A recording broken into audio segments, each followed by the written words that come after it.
নমস্কার, চৈতিজ গল্প চ্যানেলে স্বাগতম। আজকে একটু অন্য ধরনের গল্প শোনাবো। বারাণসীর রাজা ব্রহ্মদত্তের দুষ্টু কুমার নামে একজন রাজকুমার ছিল। সে মারামারিতে খুব পটু ছিল। সকলে তার অত্যাচারে অতিষ্ঠ হয়ে উঠেছিল। তারা কি করে তাকে জব্দ করা যায় তার চেষ্টায় ছিল।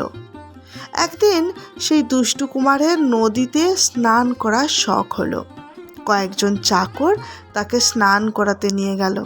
সেখানে গিয়ে সে নদীর মাঝখানে গিয়ে স্নান করার বায়না করলো।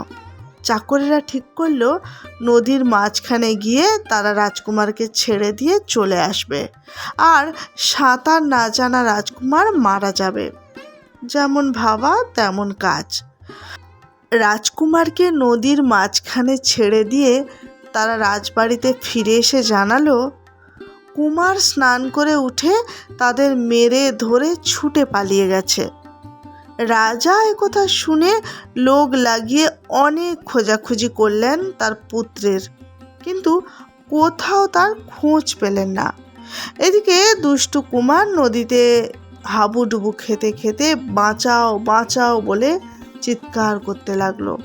ভাগ্যচক্রে সেই সময় ওই নদীতে একটি কাঠের গুঁড়ি ভেসে আসছিল। সেটা ধরে কোনো ক্রমে সে প্রাণে বাঁচল। সেই কাঠের গুঁড়িতে তখন একটি শুক পাখি, একটি সাপ ও একটি ইঁদুর আশ্রয় নিয়েছিল। এবার এদের একটু পরিচয় দেওয়া যাক। এক ধনী বণিক নদীর তীরে 40 কোটি স্বর্ণমুদ্রা পুঁতে রেখে মারা যায়। পরের জন্মে সাপ হয়ে সেই ধন পাহারা দিচ্ছিল। বন্যায় তার গর্তটি ডুবে যাওয়ায় সেই সাপটি এই গুঁড়িতে আশ্রয় নিতে বাধ্য হয়। এই ইঁদুরটিও আগের জন্মে এক ধনী বণিক পুত্র ছিল। সেও 30 কোটি স্বর্ণমুদ্রা নদীর তীরে পুঁতে মারা যায়। পরের জন্মে ইঁদুর হয়ে ওই ধন পাহারা দিচ্ছিল। বন্যায় তার গর্তে জল ঢুকে যাওয়ায় সে এই কাঠের গুঁড়িতে আশ্রয় নিতে বাধ্য হয়। শুক পাখির বাসা ঝড়ে ভেঙে যাওয়ায় সেও ওই কাঠের গুঁড়িতে আশ্রয় নিতে বাধ্য হয়। বোধিসত্ত্ব তখন সন্ন্যাসী হয়ে জন্মে নদীর তীরে ঘর বেঁধে বাস করছিলেন। তিনি রাজপুত্রের আর্তনাদ শুনেছিলেন। তিনি যখন জলে ঝাঁপিয়ে পড়ে ওই কাঠের গুঁড়িটিকে দেখতে পেয়ে তাকে ডাঙায় টেনে আনেন, রাজপুত্রের সঙ্গে সাপ, ইঁদুর ও শুক পাখিও তার আশ্রমে আশ্রয় পায়। মানুষের চেয়ে অন্যান্য প্রাণীরা দুর্বল, তাই তিনি প্রথমে সাপ, ইঁদুর ও শুক পাখিকে খাইয়ে তারপর রাজকুমারকে খাবার দিতে গেলেন। এতে রাজকুমারের মনে ক্ষোভ জন্মালো। সে চিন্তা করল, আমি একজন রাজকুমার আর ওরা ইতর প্রাণী, আর এই সন্ন্যাসী কিনা ওই ইতর প্রাণীদের আগে খাইয়ে তারপর আমাকে খেতে দিল। পরদিন ঝড় জল থেমে গেল, বন্যার জলও নেমে গেল। এবার বোধিসত্ত্বের অতিথিদের নিজ নিজ স্থানে ফেরার পালা। তারা একে একে এগিয়ে এলো বিদায় নিতে। বিদায় নেবার সময় সাপ বোধিসত্ত্বকে বলল, কাল আপনি আমাকে আশ্রয় দিয়ে খাদ্য দিয়ে প্রাণে বাঁচিয়েছেন। আপনার এই সেবা আমি জীবনে ভুলব না। আমার কাছে 40 কোটি স্বর্ণমুদ্রা আছে। আপনি অমুক জায়গায় গিয়ে দীঘা দীঘা বলে ডাকলেই আমার দেখা পাবেন। ইঁদুর বলল, আমার কাছে 30 কোটি স্বর্ণমুদ্রা আছে। আপনি অমুক জায়গায় গিয়ে ইঁদুর ইঁদুর বলে ডাকলেই আমার দেখা পাবেন। শুক পাখি বলল, আপনার যদি কোনো ভালো ধানের দরকার হয় তবে আপনি অমুক জায়গায় গিয়ে আমায় শুক শুক বলে ডাকবেন। রাজকুমার যাবার সময় বলল, আপনি আমার জীবন বাঁচিয়েছেন।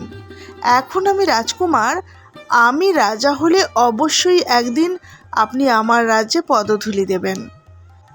এরা বিদায় নিয়ে চলে যাবার কিছুদিন পর বারাণসীর রাজার মৃত্যু হলে ওই দুষ্ট রাজকুমার রাজ সিংহাসনে বসল।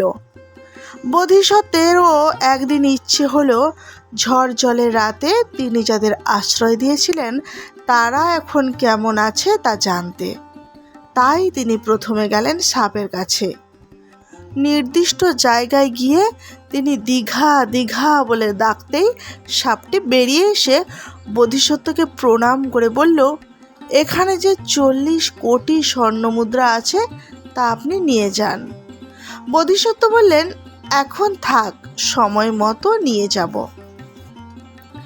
এরপর তিনি গেলেন ইঁদুরের কাছে। সেও তাকে প্রণাম করে তার কাছে গচ্ছিত 30 কোটি স্বর্ণমুদ্রা নেবার অনুরোধ জানালো। তাকেও বোধিসত্ত্ব এই কথা বলে আশ্বস্ত করলেন যে সময় মতো তা নেবেন। শুক পাখির কাছে গেলে সেও তাকে প্রণাম করে ধান লাগবে কিনা জিজ্ঞাসা করলেন। তিনি বললেন সময় মতো চেয়ে নেবেন। সবশেষে তিনি গেলেন দুষ্ট রাজকুমারের কাছে।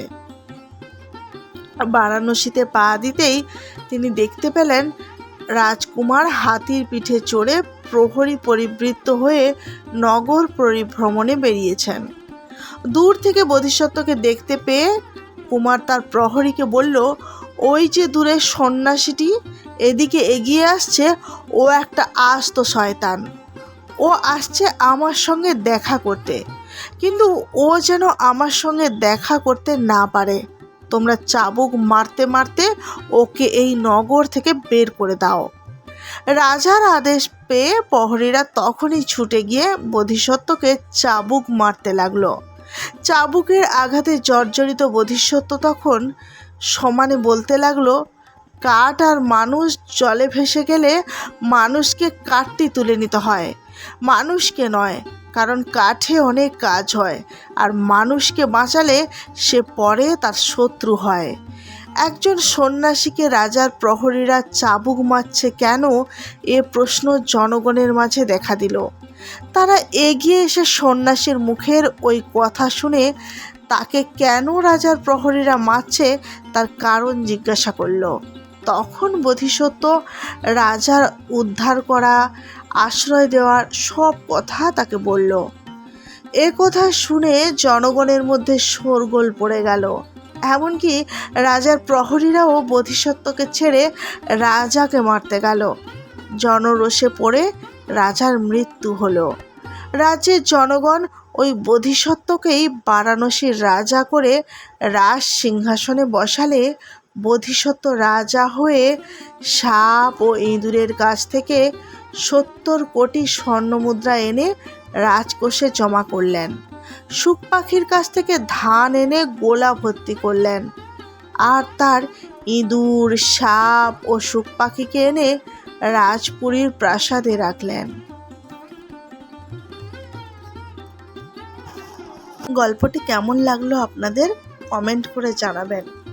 গল্পটিতে লাইক করবেন আর চ্যানেলটিকে সাবস্ক্রাইব করে পাশে থাকবেন এরকম আরও অনেক নিত্য নতুন গল্প শোনার জন্য। ধন্যবাদ।